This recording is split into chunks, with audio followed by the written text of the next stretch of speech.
हम जो राजस्थान के अपवा तंत्र में राजस्थान की आंतरिक अपवा तंत्र की जो नदियां पढ़ रहे थे, उसमें आज हम एक ऐसी नदी को लेकर के आए हैं। उस नदी के बारे में ऐसा कहा जाता है कि दो रियासतें आपस में टकराई और उन नदी के जल के बंटवारा को लेकर के 55 और 45 के अनुपात में लंदन के कोर्ट में जाकर के जनवरी 1910 में समझौता हुआ और इस प्रकार उसकी गूंज, नदी के जल के बंटवारे की गूंज आजादी से पहले लंदन के कोर्ट में गूंजी। इसके अलावा इस नदी के किनारे विश्व प्रसिद्ध कनफटे नाथों का भरतरी का मेला लगता है। इसके अलावा एक ऐसी नदी जिसके अंदर कोई नटनी जो कौशल दिखाने वाली राजस्थान की पारंगत जाति होती है, वो अपने ऊपर से अपने बेटे को देखती है तो प्राण त्याग देती है, ऐसी मातृत्व बताने वाली एक नदी है। उस नदी के बारे में हम पढ़ते हैं कि रूपा जो खुद नटनी थी और रेल उसके पिताजी को कहते थे, तो रूपा और रेल मिलकर के जो नदी पुत्री और पिता की याद में जिस नदी का नाम रूपा रेल बना, उस नदी के बारे में आज हम पढ़ रहे हैं। रूपा रेल नदी जो राजस्थान के आंतरिक प्रवाह की नदी है। ये हमारा रंगीला राजस्थान, रंगीले राजस्थान में यहां पड़ता है अलवर, यहां पड़ता है भरतपुर और अलवर से निकल करके ये भरतपुर में आती है। अब अलवर से जहां से निकलती है और भरतपुर में आकर के जहां तक समाप्त होती है, किसी समय ये इस प्रकार यहां यमुना आती है, ये यमुना तक भी जाती थी। मैं आपको समझने के लिए यहां बड़े रूप में बता देता हूं कि ये इस प्रकार अपनी नदी बहती है और ये जो मैंने बीच में लाइन खींची है, इधर अपना पड़ता है भरतपुर और इधर अपना पड़ता है अलवर स्थित है अपना। तो इस प्रकार अलवर ये जहां से निकलती है वो निकलती है अलवर के उदयनाथ की पहाड़ी से। इसे उदयनाथ जी की पहाड़ी कहते हैं। उदयनाथ जी, उदयनाथ जी है वो बड़े संत हुए हैं, उनकी याद में उदयनाथ जी कहते हैं। उदयनाथ जी की पहाड़ी और वो भी पड़ता है थानागाजी में। थानागाजी रिजर्व फॉरेस्ट पड़ता है, उस रिजर्व फॉरेस्ट से ये निकलती है नदी। रिजर्व फॉरेस्ट से निकल करके ये जहां एकदम सटीक निकलती है वो ताल वृक्ष है। ताल वृक्ष अलवर का एक प्रसिद्ध पर्यटन स्थल भी है। इस प्रकार ये उदयनाथ जी की पहाड़ी थानागाजी रिजर्व फॉरेस्ट के पास में ताल वृक्ष उदयनाथ जी की पहाड़ी से निकल करके ये नदी आगे बढ़ती है। इस नदी के किनारे ताल वृक्ष स्थित है। इसके अलावा कनफटे नाथों का भरतरी का मेला लगता है। भरतरी का मेला जो कनफटे नाथों का सबसे बड़ा मेला है, कनफटे नाथों का। कनफटे नाथों का गोरखनाथ जी के शिष्य थे राजा भरतरी, और उन्हें इस संसार से विरक्ति हो जाती है और उसमें उसकी मां का हाथ होता है। मां ऊपर महलों में खड़ी है और नीचे अपने बेटे को देखती है, तो वो अपने बेटे को देख करके कहती है, उज्जैन के राजा थे, नीचे देख करके कहती है कि तेरा इतना सुंदर शरीर है, तेरे दादा चले गए, परदादा चले गए, लेकिन तेरा आत्मा परमात्मा में मिलन नहीं होगा और इस प्रकार तेरा नश्वर शरीर एक दिन इन शान शौकतों में चला जाएगा और तेरा नाम नहीं होता। कहते हैं कि तो माता जी मैं आपके लिए कुछ भी कर सकता हूं। माता के कहने पर उसको वैराग्य उत्पन्न हो जाता है और उन्होंने अपनी कर्म स्थली राजस्थान के सरिस्का अभ्यारण्य को चुनी। वो भरतरी महान राजा जिसके नाम पे भरतरी तीर्थ स्थल है, और ये कनफटे नाथों का जो अपना कान चिरा करके रखते हैं, उन नाथों का सबसे बड़ा मेला भरता है। देखो इनके अलावा यहां एक स्थित है अलवर से थोड़ी दूरी पर नटनी का बारा। नटनी का बारा, वैसे इस नदी को वरा नदी भी कहते हैं। वरा नदी, इस नदी को लसवारी नदी भी कहते हैं क्योंकि विश्व प्रसिद्ध युद्ध लसवारी का युद्ध इसी नदी के किनारे हुआ था, जो इसकी सहायक नदी के रूप में लसवारी। 1803 में अंग्रेजों और मराठा के बीच में एक युद्ध हुआ था जिसे लसवारी युद्ध कहते हैं। 1803 का लसवारी युद्ध इसी रूपा रेल नदी के किनारे हुआ था। इसे वरा नदी भी कहते हैं। इस नदी के किनारे जो नटनी का बारा है, कहते हैं कि दो पहाड़ों के मध्य, इस प्रकार दो पहाड़ थे, दो पहाड़ों के मध्य ऐसे रस्सी बांधी गई और इस प्रकार नटनी करतब दिखाते हुए एक पहाड़ से दूसरी पहाड़ की तरफ जा रही थी। तभी कहते हैं कि नीचे जो रोड थी, सड़क थी, उस सड़क पे उसका पुत्र आ जाता है और माँ का जो प्यार उमड़ पड़ता है, मातृत्व उमड़ पड़ता है। और कहते हैं कि इस प्रकार उसने सोचा कि यदि रस्सा टूट जाता तो मेरा क्या होता।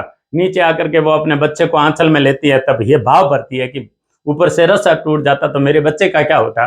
इस प्रकार मातृत्व उमड़ आने के कारण वो भाव विभोर हो जाती है, इमोशनल हो जाती है और उससे कार्डियक अटैक आता है और वो वहीं अपने प्राण त्याग देती है। उनकी याद में नटनी का बारा वहां एक प्रसिद्ध पर्यटन स्थल के रूप में पास में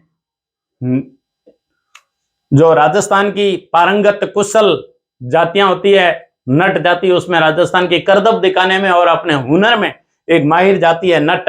तो उन्होंने वहां एक मंदिर भी बनाया है और उनकी वहां एक पत्थर की शिला लगी है, उनकी पूजा भी होती है। नटनी का जो बारा है वहां पास में मंदिर है। वर्तमान नटनी के बारे में अफगानिस्तान, कजाकिस्तान, तजाकिस्तान माइग्रेटरी जो पक्षी आते हैं उसके लिए प्रसिद्ध है। बड़े बड़े कछुए पाए जाते हैं, खूब सारी मछलियां पाई जाती है। रूपारेल नदी यहाँ अपना एक खुद का अपना इकोसिस्टम विकसित करती है और वो भी डेवलप्ड इकोसिस्टम डेवलप करती है। तो इस प्रकार खुद एक इकोसिस्टम के रूप में रूपारेल नदी काम करती है। भरतरी का मेला कनपटे नातों का, इसके बाद में नटनी का बारा जो इसी नटनी के नाम पे कहते हैं कि जिसका नाम था रूपा, इस नदी का नाम रूपा रेल हो गया। इस नदी की अलवर के अंदर जो विशेषता है कि अलवर के अंदर है, ये विश्व की एक ऐसी नदियों में भी गिनी जाती है कि एक बीच में दीवार डाल करके अलवर की तरफ जल और भरतपुर की तरफ जल 1910 के अंदर, जनवरी 1910 में लंदन कोर्ट में, अंग्रेजों का जब राज था तो अंग्रेजों के राज में अंग्रेजों की राजधानी लंदन जो टेम्स नदी के किनारे स्थित है, लंदन के कोर्ट में जनवरी 1910 में जो फैसला आया उसके अनुसार 45% जल अलवर के हिस्से आया और 55% जल भरतपुर के हिस्से आया। उस समय भरतपुर के महाराजा थे किशन सिंह और अलवर के महाराजा थे उस समय जय सिंह। ये जय सिंह वही थे जो हिंदी प्रिय थे और अलवर के छठे महाराजा के रूप में इन्होंने अपना पद प्राप्त किया था। जय सिंह जी हिंदी के बड़े हिमायती थे और उन्होंने चैम्बर ऑफ प्रिंसेज जो नरेंद्र मंडल कहलाता है, नरेंद्र मंडल नाम उस समय राजाओं की, रियासती राजाओं का जो संगठन था उसे चैम्बर ऑफ प्रिंसेज कहा जाता था, उसका नाम नरेंद्र मंडल देने का काम इन्होंने, हिंदी के हिमायती इन्होंने ही, हमारे जय सिंह अलवर के महाराजा जय सिंह ने ही उनका नाम दिया था नरेंद्र मंडल। इस प्रकार ये बड़े हिमायती, हिंदी के हिमायती थे और किशन सिंह जी उस समय यहाँ के राजा थे। दोनों के समय यह समझौता हुआ, बहुत बड़ा फंक्शन हुआ उस समय। तो इस प्रकार 45% इस नदी का जल है वो अलवर को मिलेगा और 55% जल है वो भरतपुर को मिलेगा। इसलिए जय सिंह जी ने इस नदी के जल के जो 45% इनके हिस्से में आया, जयसमंद झील का निर्माण करवाया। जयसमंद झील राजस्थान में एक उदयपुर में भी है, जो राजस्थान की कृत्रिम झीलों में सबसे बड़ी है, वो जयसमंद झील यहां है, राजस्थान की सबसे बड़ी कृत्रिम झीलों में और भारत की दूसरी, क्योंकि सतलज नदी के जो बांध बनाए और सतलज नदी के पीछे जो बांध है, उस बांध के पीछे का जो भाग है, भागड़ा बांध के पीछे का भाग, गुरु गोविंद सिंह जलाशय, वो भारत का सबसे बड़ा कृत्रिम जलाशय है और दूसरा सबसे बड़ा कृत्रिम जलाशय जयसमंद झील को माना जाता है। तो वो जयसमंद झील एक हमारे उदयपुर में भी है जो पर्यटन के लिए प्रसिद्ध है। रूठी रानी का महल है इस झील के किनारे स्थित है। इसे डेबर झील भी कहते हैं, 7 टापुओं के कारण, कभी इसका वर्णन करेंगे।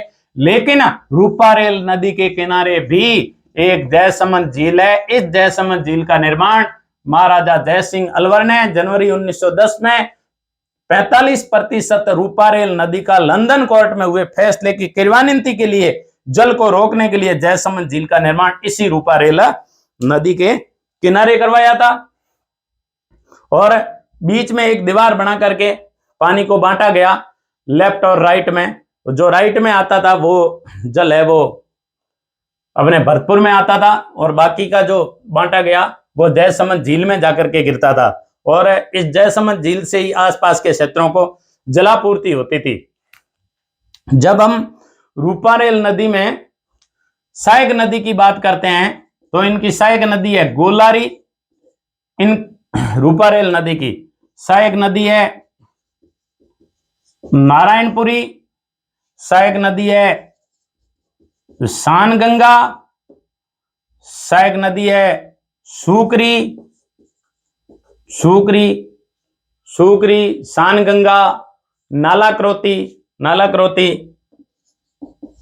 नालाक्रोती, गोलारी, नारायणपुरी, सानगंगा, सूकरी, नालाक्रोती।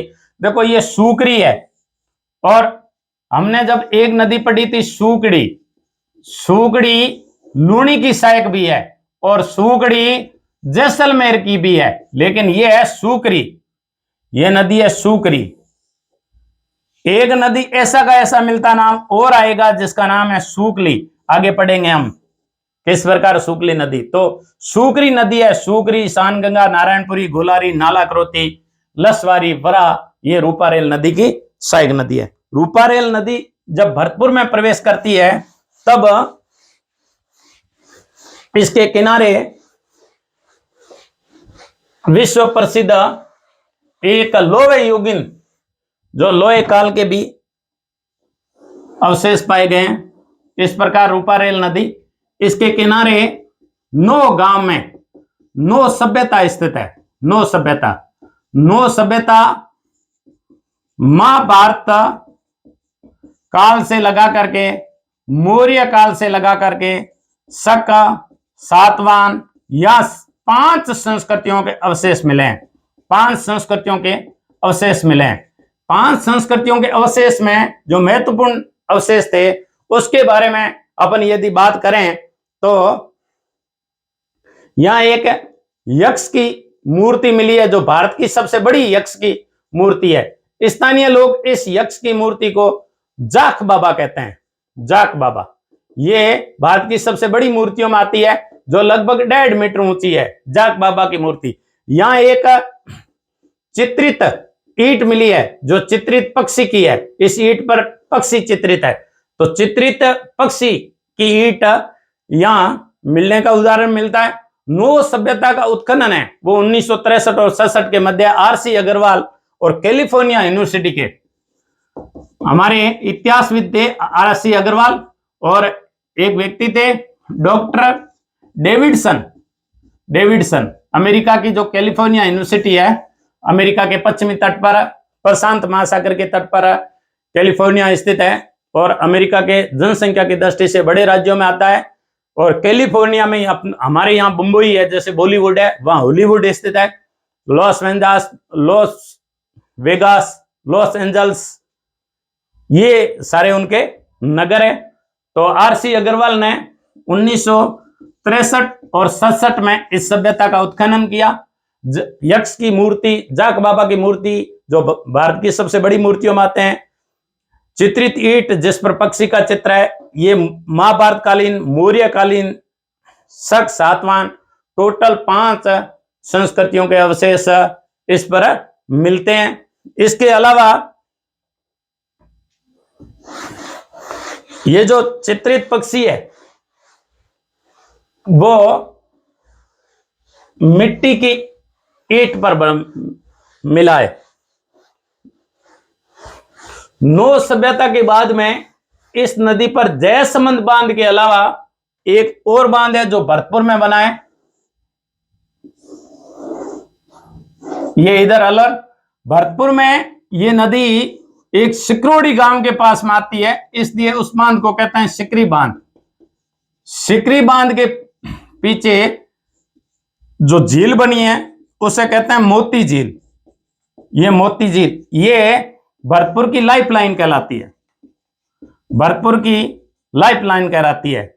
हम एक आगे नदी पढ़ेंगे बाणगंगा। इस बाणगंगा नदी का जल भी इसी मोती झील में छोड़ा जाता है। मोती झील से भरतपुर का जो किला है उस किले के चारों ओर एक खाई है और मोती झील से लगा करके किले की खाई को भरने के लिए सुजान गंगा नहर निकाली गई है। तो इस प्रकार सुजान गंगा नहर से जल है वो इस भरतपुर के जो किला है जिसे लोहागढ़ कहते हैं, लोहागढ़, 1804 और 5 में लॉर्ड लेक ने जब आक्रमण किया था तो उसके जो गोले थे, बंदूक के गोले, तोप के गोले, ये किला इस प्रकार बना है कि पक्की दीवार बाहर की तरफ बना करके बीच में रेत भर दी गई, तो गोले रेत में भर करके रेत में जाकर के फंस जाते थे और किला इस प्रकार बना है कि कई गोले ऊपर से चले जाते थे। तो ये लोहागढ़ कहलाता है, जिसे अंग्रेज भी कभी लोहे के समान मजबूत माना जाता है। इस लोहागढ़ के खाई को भरने का काम सुजान गंगा नहर के माध्यम से मोती झील से होता है, और मोती झील भरतपुर की लाइफलाइन, जीवन रेखा कहलाती है, लाइफलाइन। इस प्रकार भरतपुर को जलापूर्ति मोती झील से की जाती है। इसमें जो जल आता है वो बाणगंगा नदी का भी आता है। तो इस प्रकार जो पूछे हुए क्वेश्चन है कि शक सातवान, महाभारत कालीन, मौर्य कालीन, इन 5 संस्कृतियों का अवशेष निम्न में से कौन सी नदी के किनारे मिले हैं? तो रूपारेल नदी के किनारे, और रूपारेल नदी के किनारे 9 गांव में मिले हैं।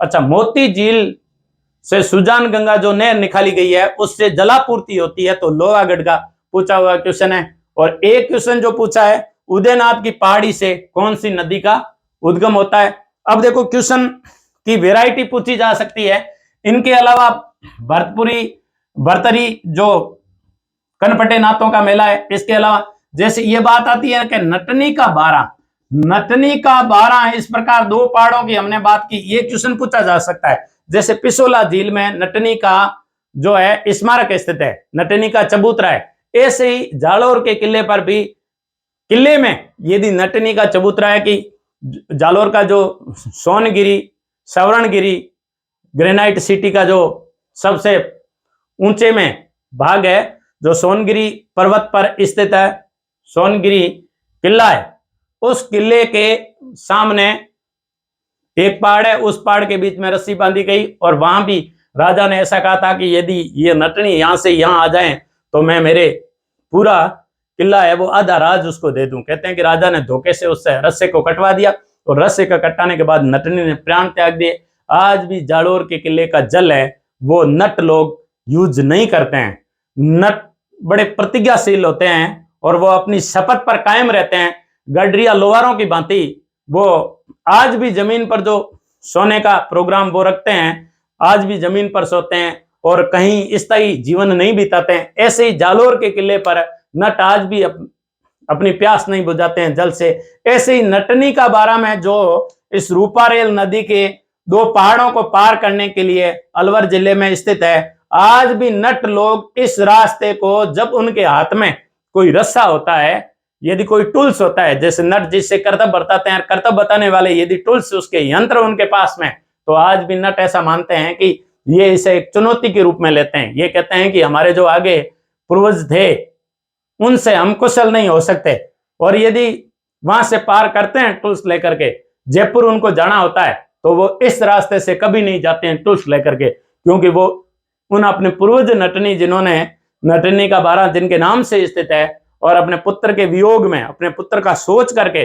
जो केवल इतना मातृत्व उत्पन्न करके कि मेरे बच्चे का क्या होता, तो इतना माता का प्यार उस नटनी के बारे में सोच करके आज भी इस नटनी का बारा से जयपुर अलवर के मार्ग पर कर्तव्य दिखाने वाले यंत्र लेकर के आज भी नट है वो पार नहीं करते।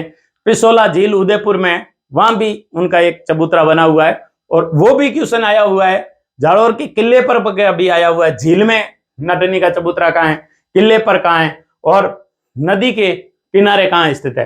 तो इस प्रकार के क्वेश्चन जो है वो पूछे हुए क्वेश्चन है। तो आने वाले दिनों में इस प्रकार का क्वेश्चन पूछा जा सकता है।